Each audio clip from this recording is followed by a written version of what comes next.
नमस्कार विद्यार्थी मित्रांनो, स्वागत आहे तुमचं आपलं चॅनल एमपीएससी विषयावरती।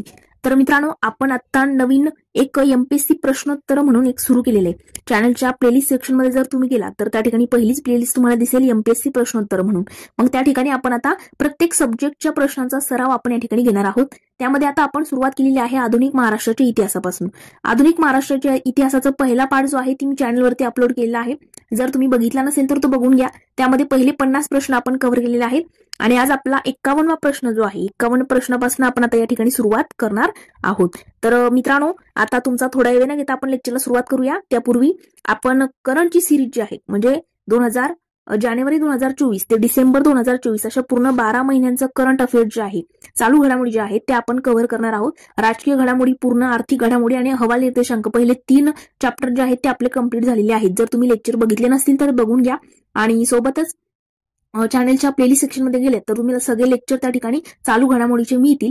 आणि मित्रांनो, जी आपली करंटची सिरीज आहे त्यामध्ये आपण 12 महिन्यांच्या करंट सोबतच 2500 प्रश्नांचा सराव तुमचा करून घेणार आहे। पण तिथे असं वन लाइनर नसेल, ओके। तिथे मी 2500 प्रश्न जे काही करंटचे घेणार आहेत त्यामध्ये स्पष्टीकरणासहित आपण प्रत्येक प्रश्न घेणार आहोत। अशा 2500 प्लस प्रश्नांचा सराव मी तुमचा त्या ठिकाणी करून घेणार आहे। त्यामुळे निश्चिंत राहा, 2024चं पूर्ण करंट जी नोव्हेंबरची एक्झाम आपली येईल आणि सोबतच ग्रुप सी ची जी एक्झाम आहे आता मे मध्ये, ओके, 2024 ची ग्रुप सी ची एक्झाम, 2025 मध्ये ग्रुप बी ग्रुप सी च्या एक्झाम, सगळ्यांकरिता ते करंट खूप महत्वपूर्ण असणार आहे। त्यामुळे लवकरात लवकर आपली मेंबरशिप जॉईन करून तुम्ही सगळे लेक्चर बघू शकता। सगळे 12 महिन्यांचं करंट प्लस 2500 प्रश्नांचा सराव तुमचा होईल। आता तुमचा थोडा वेळ न घेता आपण लेक्चर सुरुवात करूया। बघा, आपण आधुनिक महाराष्ट्राच्या इतिहासाचे लेक्चर जे आहेत ते या ठिकाणी काय करत आहोत, बघत आहोत। मग त्यामध्ये आपण काय केले आता, तर मित्रांनो बघा, एक सेकंद, तर आपण पहिले 50 प्रश्न बघितले। मागच्या 50वा प्रश्न आपला होता काव्य फुले आणि 52 कशी सुबोध रत्नाकर हे जे आहेत ग्रंथ हे कुणी लिहिले, डॅश डॅश यांनी लिहिले, तर सावित्रीबाई फुले हे त्याचं उत्तर होतं। आता 51वा आपला प्रश्न आहे की बघा, ग्रँड मेडिकल कॉलेजचे विद्यार्थी पहिले डॉक्टर कोण? ग्रँड मेडिकल कॉलेजमधून निघालेले म्हणजे पहिले डॉक्टर कोण आहेत? तर मित्रांनो ते आहेत डॉक्टर भाऊ दाजीलाड, हे ग्रँड मेडिकल कॉलेजमधून निघालेले पहिले डॉक्टर त्या ठिकाणी आहेत। दुसरा प्रश्न, स्थानिक स्वराज्य व्यवस्था ग्रंथ जो आहे तो कुणाचा आहे? स्थानिक स्वराज्य संस्था ग्रंथ कुणाचा आहे असं विचारले आणि त्याचं उत्तर काय आहे, तर लोकहितवादी असं त्याचं त्या ठिकाणी उत्तर आहे। त्यानंतर बघा, 53वा आपला प्रश्न आहे की ज्ञानदर्शन हे साप्ताहिक आहे, हे कुणी लिहिलं म्हणजे कुणी सुरू केलं? तर मित्रांनो, पहिली गोष्ट, ज्ञानदर्शन हे काय आहे हे लक्षात ठेवायचं, तर ते आहे साप्ताहिक, मासिक नव्हे, साप्ताहिक आहे आणि ते भाऊ महाजन यांनी सुरू केलेलं आहे। भाऊ महाजन यांचं मूळ नाव गोविंद विठ्ठल कुंटे आहे, यांनी ज्ञानदर्शन नावाचं साप्ताहिक सुरू केलेलं आहे। 54वा आपला प्रश्न आहे की काय प्रश्न आहे आपला, की मानव धर्म सभेची स्थापना जी आहे तर ती 22 जून 1844 ला डॅश डॅश यांनी केली। आता या प्रश्नामध्ये बघा, जरी वन लाइनर दिसत असला तरी त्यामध्ये आपल्याला काय काय लक्षात ठेवायचं, 22 जून 1844 ला कोणती सभा स्थापन झाली? मानव धर्म सभा। आणि ती कोणी सुरू केली? दादोबा पांडुरंग तरखडकर, त्यांच्यासोबत दुर्गाराम मंचाराम। आणि कुठे सुरू केली? तर सुरत या ठिकाणी सुरू केलेली आहे। आयोगाचा एक प्रश्न होता बघा, त्यामध्ये मुंबईमध्ये सुरू केलेल्या खालीलपैकी संस्था संघटना कोणत्या असं विचारलं होतं, तर मग हे महत्वपूर्ण आहे, लक्षात ठेवा। 55वा आपला प्रश्न आहे की परमहंस सभेची स्थापना जी आहे ती कधी करण्यात आली? मित्रांनो, परमहंस सभेची स्थापना 31 जुलै 1849 ची स्थापना त्याची आहे, 31 जुलै 1849। आणि प्रार्थना समाज कधीचा आहे रे? तर प्रार्थना समाज आहे 31 मार्च 1867 चा। आणि इथं आपल्याला काय दिले? परमहंस सभा। परमहंस सभा जी आहे ती प्रार्थना समाजाच्या अगोदर दादोबा पांडुरंग तरखडकरांनी 31 जुलै 1849 ला सुरुवात केली होती। 56वा आपला प्रश्न काय आहे, तर पारमहंसिक ब्राह्मधर्म नावाचं पुस्तक जे आहे ते कुणी लिहिलं? तर ते पण मित्रांनो लिहिलं होतं दादोबांनी, दादोबा पांडुरंग तरखडकरांनीच त्या ठिकाणी लिहिलेलं आहे। आणि इतर त्यांचे ग्रंथ जर बघितले तर त्यांचे कोणकोणते पुस्तक आहेत, मराठी भाषेचं व्याकरण दादोबा पांडुरंग तरखडकरांनी लिहिलेलं आहे, यशोदा पांडुरंगी हे महत्वाचं आहे, यशोदा पांडुरंगी आणि मराठी भाषेचं व्याकरण दादोबांनी लिहिलेलं आहे। त्यानंतर आहे बघा आपला 57वा प्रश्न की लोकहितवादींची शतपत्रे जी आहे ती कोणत्या वृत्तपत्रातून प्रकाशित होत होती? आता लोकहितवादी म्हणजे कोण? गोपाळ हरी देशमुख। गोपाळ हरी देशमुख जे आहेत यांनी म्हणजे कोणत्या वृत्तपत्रातून त्यांची शतपत्र जे आहेत त्यांनी लिहिली आहेत? ऍक्च्युली शतपत्र म्हटलं जातं पण ते 108 होते, ओके। तर ते कोणत्या वृत्तपत्रातून प्रकाशित झाली होती? तर भाऊ महाजन यांच्या प्रभाकर या वृत्तपत्रातून। बघा किती शिकण्यासारखं आहे, भाऊ महाजन यांचं वृत्तपत्र कोणतं? प्रभाकर। आणि त्यामध्ये लोकहितवादींनी म्हणजे गोपाळ हरी देशमुखांनी काय लिहिलं होतं? त्यांचे शतपत्र लिहिलेले आहेत। 58वा आपला प्रश्न आहे की एल्फिन्स्टन कॉलेजमधील ज्ञानप्रसारक सभा जी आहे मित्रांनो 1848 ला स्थापन झालेली. तर त्या ज्ञानप्रसारक सभेचं काय विचारलंय, आपण मागे कोणती बघितली 1844 ची मानव धर्म सभा बघितली. इथं आपण ज्ञानप्रसारक सभा बघतोय, दोन्ही वेगवेगळे आहेत. त्याचे अध्यक्ष कोण होते विचारले, दादोबा पांडुरंगच त्याचे अध्यक्ष त्या ठिकाणी आहेत. 59वा आपला प्रश्न आहे की डॅश डॅश यांनी 1845 मध्ये ज्ञानेश्वरीची प्रथम मुद्रित प्रत जी आहे ती छापली. तर 1845 साली प्रथमतः ज्ञानेश्वरीची त्या ठिकाणी मुद्रित प्रत जी आहे ती छापल्या गेलेली आहे आणि ती बाळशास्त्री जांभेकरांनी छापली होती. आणि त्यांचे जर वृत्तपत्र आपण बघितले तर आपल्याला माहितीये दर्पण जे आहे 1832 ला, तारीख काय 6 जानेवारी 1832 ला बाळशास्त्री जांभेकरांनी दर्पण हे पहिलं वृत्तपत्र काढलं होतं आणि त्यांना भारतीय वृत्तपत्राचं जनक सुद्धा म्हटलं जातं. आणि मित्रांनो दिग्दर्शन हे सुद्धा मासिक सुद्धा त्यांनी 1840 ला काढलेलं आहे, दिग्दर्शन नावाचं मासिक 1840 ला. नंतर बघा पुढे 60वा प्रश्न आपला काय आहे की 60वा प्रश्न आहे खालीलपैकी डॅश डॅश हे एल्फिन्स्टन कॉलेजमध्ये प्राध्यापक होते. कोण एल्फिन्स्टन कॉलेजमध्ये प्राध्यापक होते, मग त्यामध्ये आपल्याला ऑप्शन नुसार येईल. ऑप्शन नुसार मग बघा आता एल्फिन्स्टन कॉलेजमध्ये प्राध्यापक कोण कोण होते, बाळशास्त्री जांभेकर, दादाभाई नौरोजी, न्यायमूर्ती रानडे आणि डॉक्टर भाऊदाजी लाड. कोण कोण आहेत, दादाभाई नौरोजी आहेत, बाळशास्त्री जांभेकर आहेत, रानडे आहेत आणि भाऊदाजी लाड आहेत. चौघं त्या ठिकाणी एल्फिन्स्टन कॉलेजमध्ये काय होते तर प्रोफेसर म्हणजे प्राध्यापक त्या ठिकाणी होते. 61वा आता प्रश्न एकाच स्लाइडमध्ये बरोबर 10 प्रश्न आपले येतात. तर 61वा प्रश्न जर आता बघायला गेलो, एक सेकंद म्हणजे हे इरेज करते. तर 61वा प्रश्न आपला काय आहे तर बाल बृहस्पती म्हणून डॅश डॅश यांना ओळखले जाते. तर बाल बृहस्पती म्हणून बाळशास्त्री जांभेकरांनाच ओळखलं जातं. बघा त्यांच्या गीता पठण, पंचकाव्य आणि संस्कृतच्या अभ्यासामुळे त्यांना बाल बृहस्पती म्हणून ओळखलं जातं. त्यानंतर आहे 62वा आपला प्रश्न की मराठी भाषेचे पाणिनी म्हणून डॅश डॅश यांना गौरवलं जातं. तर मराठी भाषेचं पाणिनी म्हणून दादोबा पांडुरंग तर्खडकरांनाच गौरवलं जातं, कारण त्यांचं मराठी भाषेचं व्याकरण बघा, मराठी भाषेचं व्याकरण म्हणून एक पुस्तक आहे, लघु व्याकरण नावाचं पुस्तक आहे, मराठी नकाशा पुस्तक आहे आणि मागे आणखी एक आपण पुस्तक यशोदा पांडुरंगी नावाचं त्यांचं हे पण बघितलं आपण. तर हे लक्षात ठेवा. 63वा प्रश्न आपला आहे की सारसंग्रह आणि शून्यलब्धी ही ग्रंथसंपदा कुणाची. सारसंग्रह आणि कोणती शून्यलब्धी हे दोन्ही ग्रंथसंपदा कुणाची आहे तर ते आहेत मित्रांनो बाळशास्त्री जांभेकर. आता शून्यलब्धी म्हटलं की आपल्याला लगेच लक्षात येतं, मात्र सारसंग्रह पण लक्षात ठेवा. सारसंग्रह आणि शून्यलब्धी ही ग्रंथसंपदा बाळशास्त्री जांभेकरांची आहे. आणि आणखी कोणकोणते ग्रंथ लिहिले होते मग तर त्यामध्ये आहे ज्योतिषशास्त्र, हिंदुस्थानचा इतिहास, बालव्याकरण, भूगोल विद्या हे सगळे कुणाचे आहेत बाळशास्त्री जांभेकरांचे आहेत. 64वा प्रश्न आहे की अस्पृश्यांच्या दुःस्थितीचे वर्णन हा निबंध डॅश डॅश यांनी लिहिला. तर अस्पृश्यांच्या दुःस्थितीचे वर्णन हा निबंध कुणी लिहिलेला आहे, मुक्ता साळवे यांनी लिहिलेला आहे. आता मुक्ता साळवेंचं नाव तुम्ही ऐकून असाल, गाठा सरांचं बुक जर वाचलं असेल तर मित्रांनो जे लहुजी साळवे होते त्यांच्या भावाची मुलगी होती मुक्ता साळवे, म्हणजे त्यांची पुतणी होती. आणि तिने काय केलं होतं, फुले यांनी तिला त्यांच्या शाळेमध्ये तिचं ऍडमिशन होतं, तर तिने त्या ठिकाणी अस्पृश्यांच्या दुःस्थितीचं वर्णन हा निबंध त्या ठिकाणी लिहिलेला होता. नंतर आहे बघा 65वा प्रश्न बॉम्बे नेटिव्ह एज्युकेशन सोसायटीची स्थापना 1822 ला कुणी केली. तर मित्रांनो 1822 ला बॉम्बे नेटिव्ह एज्युकेशन, आता इथे काय दिले बॉम्बे नेटिव्ह एज्युकेशन दिलेलं आहे आणि बॉम्बे असोसिएशन वेगळं. बॉम्बे असोसिएशनची स्थापना 26 ऑगस्ट 1852 आहे, पण इथं काय दिलंय बॉम्बे नेटिव्ह एज्युकेशन सोसायटी, तर तिची स्थापना 1822 ला आहे. आणि कुणी केली रे, जगन्नाथ शंकर शेट यांनी केलेली आहे आणि त्यांना सहकार्य बाळशास्त्री जांभेकर आणि सदाशिव छत्रे या दोन व्यक्तींनी सहकार्य त्यांना बॉम्बे नेटिव्ह एज्युकेशन सोसायटीची स्थापना करताना केलेलं आहे. 66वा प्रश्न आहे की ग्रँड मेडिकल कॉलेजची स्थापना मुंबईमध्ये कधी झाली. तर ग्रँड मेडिकल कॉलेजची स्थापना मागे काय बघितलं, ग्रँड मेडिकल कॉलेजमधून पहिले पदवीधर कोण होते, डॉक्टर भाऊदाजी लाड हे पहिले डॉक्टर तिथले. आणि ग्रँड मेडिकल कॉलेजची स्थापना मुंबईमध्ये कधी झाली, मुंबईमध्ये झाली हे माहित पाहिजे आणि कधी झाली 1845 ला जगन्नाथ शंकरशेट यांच्या प्रयत्नामधून ती झालेली आहे. आणखी 67वा प्रश्न आहे की गणित, इतिहास, भूगोल, व्याकरण, छंद, नीती या विषयांची पाठ्यपुस्तकं कुणी लिहिली. तर मित्रांनो ते पण आहेत बाळशास्त्री जांभेकर. पाठ्यपुस्तकं म्हटलं तर बाळशास्त्री जांभेकर आपल्याला लक्षात ठेवायचे. 68वा प्रश्न आहे की स्टुडंट लिटररी अँड सायंटिफिक सोसायटीची स्थापना डॅश डॅश यांनी केली. आता मित्रांनो आपण जगन्नाथ शंकरशेट टॉपिक वाचतो जेव्हा गाठामध्ये, त्यामध्ये आपल्याला दिलेले बघा की स्टुडंट लिटररी अँड सायंटिफिक सोसायटीची स्थापना जी आहे ती 1845 मध्ये दादाभाई नौरोजी, डॉक्टर भाऊदाजी लाड आणि विश्वनाथ मंडलिक कुणी कुणी केली आहे, दादाभाई नौरोजी, भाऊदाजी लाड आणि विश्वनाथ मंडलिक यांनी मिळून स्थापना केली आणि त्याच्यामध्ये नाना शंकरशेट यांनी त्यांना सहकार्य केलेलं आपल्याला दिलेलं आहे. 69वा आपला प्रश्न आहे की डॅश डॅश यांनी भायखळा येथे राणीचा बाग आणि ऐतिहासिक वस्तू संग्रहालय सुरू केलं. कुठे, डॅश डॅश यांनी भायखळा या ठिकाणी राणीचा बाग आणि ऐतिहासिक संग्रहालय सुरू केलं तर कुणी केलंय? जगन्नाथ शंकर शेट यांनी केलेलं आहे. मुंबईत विहीर आणि तलावांची योजना सुद्धा त्यांनी आणलेली आहे. कुणी? नाना शंकर शेट यांनी. मुंबई म्हटलं तर नाना शंकर शेटचं नाव आपल्याला लगेच लक्षात येतं. नंतर 70वा आपला प्रश्न आहे की डॅश यांनी विष्णुदास भावेंची नाटके स्वतःच्या वाड्यामध्ये भरवली होती. तर ते कोण आहेत? नाना शंकर शेटच आहेत. त्यांनी काय केलं होतं? मुंबईमध्ये थिएटर असावं यासाठी पाठपुरावा केला आणि विष्णुदास भावे जे आहेत यांची नाटकं काय केले होते? तर स्वतःच्या वाड्यामध्ये त्या ठिकाणी दाखवलेले आहेत. आता पुढचे प्रश्न बघा. 71वा आपला प्रश्न आहे. काय विचारले? मर्कंटाईल बँक आणि कमर्शियल बँक ऑफ वेस्ट इंडियाच्या उभारणीमध्ये डॅश यांचं योगदान होतं.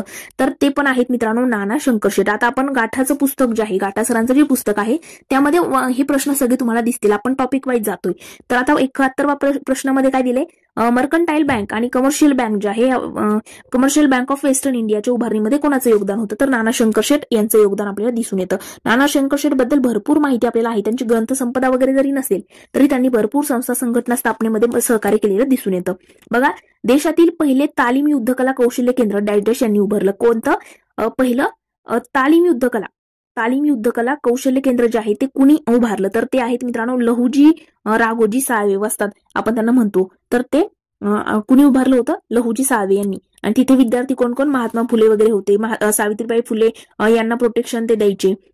ह्या गोष्टी तुम्ही गाठामध्ये वाचल्या असेल. आणि बघा 73वा प्रश्न आपला की मुंबईमध्ये डेव्हिड ससून ग्रंथालयाची सुरुवात डॅश यांनी केली. तर मुंबईमध्ये डेव्हिड ससून ग्रंथालयाची स्थापना कोणी केली? जगन्नाथ शंकर शेट यांनी. एल्फिन्स्टन महाविद्यालय सुरू करण्यासाठी सुद्धा त्यांनी प्रयत्न केलेले आहेत आणि मुंबईमध्ये डेव्हिड ससून ग्रंथालयाची स्थापना सुद्धा नाना शंकर शेट यांनी केलेली आहे. पुढे आहे बघा, जॉन माल्कम या मुंबई गव्हर्नरला सतीबंदी लागू करण्यासाठी डॅश यांनी मदत केली.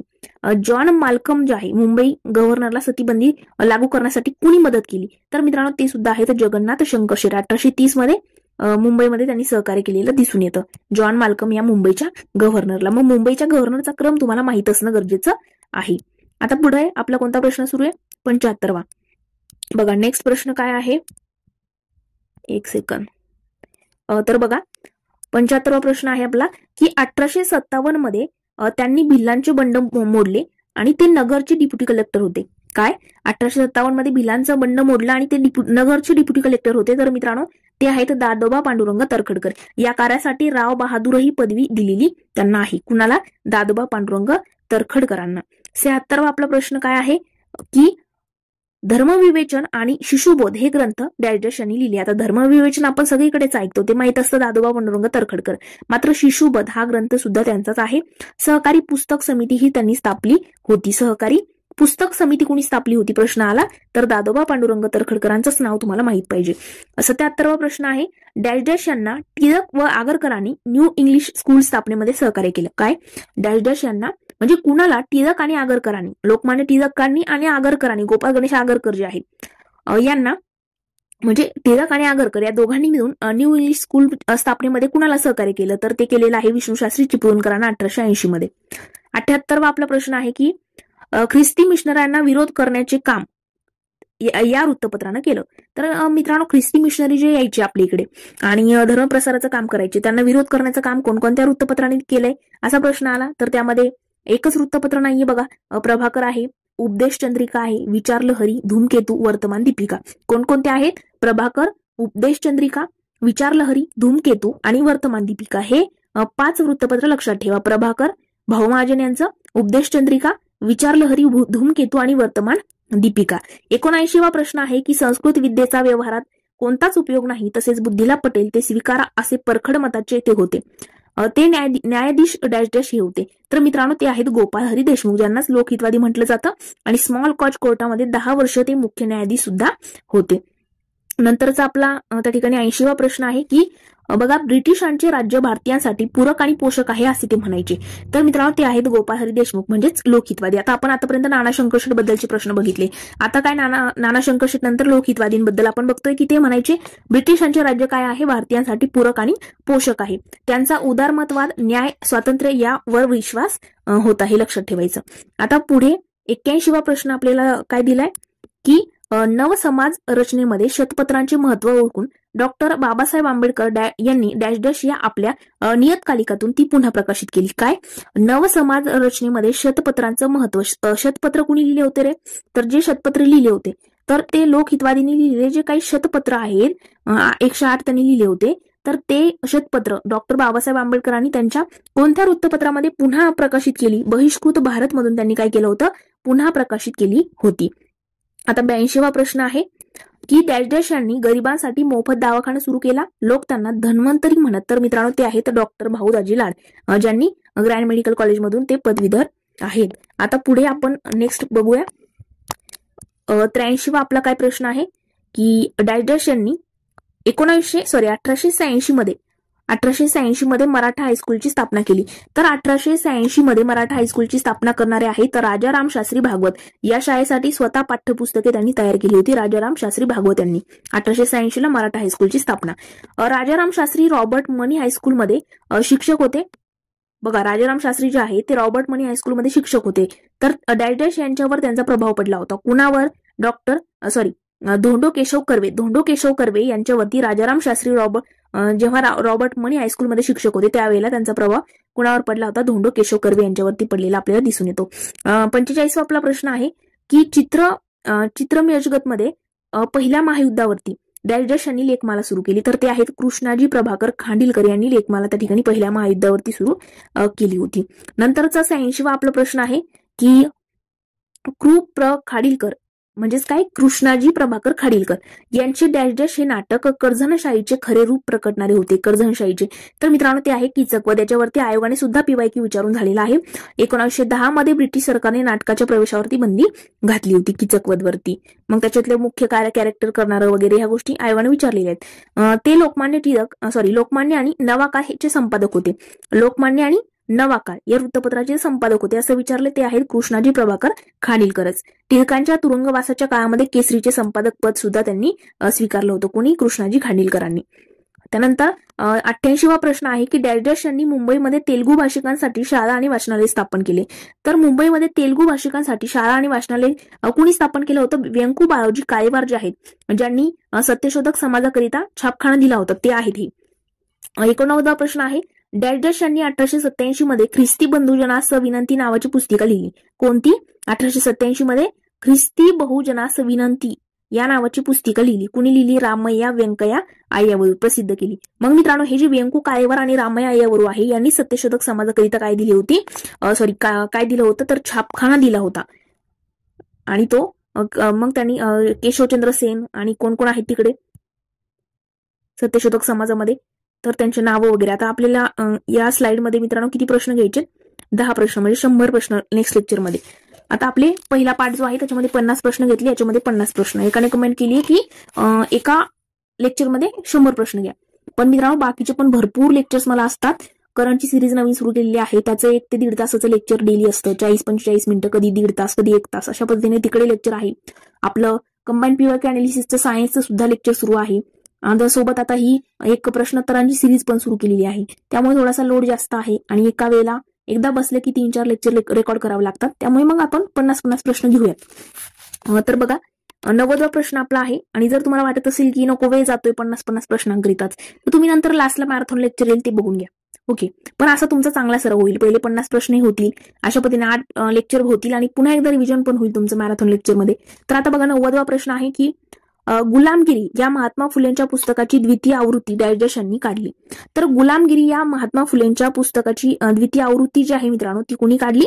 तर रामय्या व्यंकय्या अय्यावरू यांनी काढलेली आहे, ज्यांनी छापखाना दिला होता. नंतर आहे पुढे 91वा प्रश्न की ज्ञानोदय मधून स्वामी बंधू नावाने कोणी लेखन केलं? ज्ञानोदय जे वृत्तपत्र होतं त्या ज्ञानोदय मधून स्वामी बंधू नावाने लेखन करणारे कोण आहेत? महात्मा ज्योतिबा फुले स्वतः आहेत. डॅश डॅश यांनी मुंबईत पुस्तकालय, मुलींची शाळा, ज्ञानवर्धक सभा, नीतिप्रसारक मंडळी, त्यानंतर आहे मद्यपान निषेध मंडळीची सुरुवात केली. तर ते पण रामय्या व्यंकय्या अय्यावरू आहेत. आपल्याला आतापर्यंत सत्यशोधक समाजामध्ये फक्त त्यांनी छापखाना दिले एवढंच आपल्याला रामय्या अय्यावरू यांच्याबद्दल माहिती, बाकी पण माहिती पाहिजे गोष्टी. नंतरचा 93वा प्रश्न आहे की डॅश डॅश यांनी सत्यशोधक समाजास छापखाना दिला होता तसेच आर्थिक मदतही करत असत. तर बघा तिथं प्रश्न आहे बघा व्यंकू बाळोजी काळेवार आणि रामय्या व्यंकय्या अय्यवरू यांनी काय दिलं होतं? छापखाना दिला होता सत्यशोधक समाजाकरिता. 94वा प्रश्न आहे की मुंबईमध्ये तेलुगू प्लेग इस्पितळ सुरू करण्याचं कार्य कुणी केलं? मुंबईमध्ये तेलुगू प्लेग इस्पितळ जे आहे म्हणजे हॉस्पिटल जे आहे ते कुणी केलं कार्य? तर मित्रांनो ते आहेत जाया काराडी लिंगू यांनी त्या ठिकाणी केलेलं आपल्याला दिसून येतं. 95वा आपला प्रश्न काय आहे की सत्यशोधक समाजाच्या मुंबई शाखेच्या स्थापनेत सत्यशोधक समाजाच्या मुंबई शाखा जी आहे तर त्या मुंबई शाखेच्या स्थापनेमध्ये डॅश डॅश यांचे सहकार्य झाले. तर मित्रांनो सत्यशोधक समाज जो आहे त्याच्या मुंबई शाखेच्या स्थापनेमध्ये कुणाचं सहकार्य झालं आणि त्यांनी आर्थिक पाठबळही दिलं? तर ते आहेत व्यंकू काळेवार, रामय्या अय्यवार आणि त्या ठिकाणी नरसिंगराव वडनाला आणि जाया काराडी लिंगू. तर हे चारही नावं लक्षात ठेवा. काळेवार आहेत, अय्यवरू आहेत, यांनी दोघांनी छापखाना दिला. नरसिंगराव वडनाला आणि जाया काराडी लिंगू हे सुद्धा त्याच्यामध्ये आहेत. हे 4 नावं लक्षात ठेवायचे. आणि पुढे आहे 96वा प्रश्न की शिवछत्रपती चरित्र आणि संभाजी चरित्र कुणी यांनी लिहिलं? तर शिवछत्रपती चरित्र आणि त्या ठिकाणी संभाजी चरित्र कुणी लिहिले? राजाराम शास्त्री भागवत यांनी हिंदुस्थानचा छोटा इतिहास सुद्धा लिहिलेला आहे आणि या दोघांचं चरित्र सुद्धा लिहिलेलं आहे. 97वा आपला प्रश्न काय आहे की एक हिंदू या टोपण नावाने डॅश यांनी लिखाण केलं? तर ते आहेत मित्रांनो तुकाराम तात्या पडवळ. तत्वविवेचक छापखान्याचे स्वतः ते मालक होते. कोणत्या? तत्वविवेचक छापखान्याचे ते मालक होते.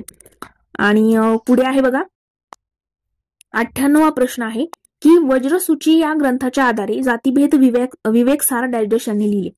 वज्रसूची या ग्रंथाच्या आधारे जातीभेद विवेकसार कुणी लिहिलं? तुकाराम तात्या पडवळ यांनीच लिहिलेलं आहे. 99वा प्रश्न आपला धर्म हा निबंध डॅश डॅश यांचा दलित साहित्याचे पहिले पान मानला जातो. आपला धर्म हा निबंध जो आहे तो दलित साहित्याचे पहिले पान मानला जातो. तर तो कुणाचा आहे? मुक्ता सावे यांचा. आणि 100वा आणि आजच्या लेक्चरचा लास्ट प्रश्न आहे की अर्ली हिस्ट्री ऑफ डेक्कन हे डॅश डॅश यांचं पुस्तक आहे. तर early history of Deccan doctor Raghav भांडारकरांचं पुस्तक आहे. हिस्ट्री ऑफ इंडियाचे ते लेखक आहेत. तर अशा पद्धतीने आपण काय बघितलं तर या ठिकाणी पहिले 50 प्रश्नांचं पहिलं लेक्चर आपलं झालंय. आजचं दुसरं लेक्चर सोबत फिजिक्सचे PYQचे अनालिसिस सुद्धा सुरू आहे आणि करंटची सिरीज सुद्धा. आज आपण अहवाल निर्देशकाचं दुसरं लेक्चर टाकलेलं आहे. बघितलं नसेल तर बघून घ्या. करंटची सिरीज चॅनलच्या प्लेलिस्ट सेक्शन मध्ये गेल्यानंतर तुम्हाला करंटचे लेक्चर त्या ठिकाणी बघायला मिळतील. सोबत प्रश्नोत्तराची सेपरेट प्लेलिस्ट आहे आणि कंबाईंड PYQ अनालिसिसच्या प्रत्येक सब्जेक्टची 2011 पासून तर 2023 पर्यंत सगळे PYQ अनालिसिस आपण घेतलेलं आहे. प्रत्येक प्रश्न घेतलाय. बघितले नसेल तर ते लेक्चर सुद्धा बघून घ्या. चांगली रिव्हिजन तुमची होईल. ज्यांच्याकडे बुक नसेल त्यांच्याकरिता ती बेस्ट सिरीज असणार आहे. तर आज आपण इथेच थांबूया. Thank you so much.